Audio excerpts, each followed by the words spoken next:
ಮಹನಳ್ಳಿಯ ಕ್ಷೇತ್ರದ ಲಕ್ಷ್ಮಿ, ಕೆರೆಯಿಂದೆದ್ದು ಬಂದ ಲಕ್ಷ್ಮಿ, ಶ್ರೀಹರಿಭಾಮಿನಿ ಶ್ರೀ ಮಹಾಲಕ್ಷ್ಮಿ. ಶ್ರೀ ಮಹಾಲಕ್ಷ್ಮಿ ನಮೋ ನಮೋ.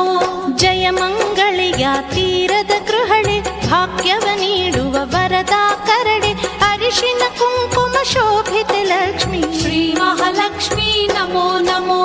ಜಯಮಂಗಳೆಯ ತೀರದ ಗೃಹಳೆ, ಭಾಗ್ಯವ ನೀಡುವ ವರದ ಕರಳೆ, ಅರಿಶಿನ ಕುಂಕುಮ ಶೋಭಿತ ಲಕ್ಷ್ಮಿ. ಶ್ರೀ ಮಹಾಲಕ್ಷ್ಮಿ ನಮೋ ನಮೋ. ಗೊರವನಹಳ್ಳಿಯ ಕ್ಷೇತ್ರ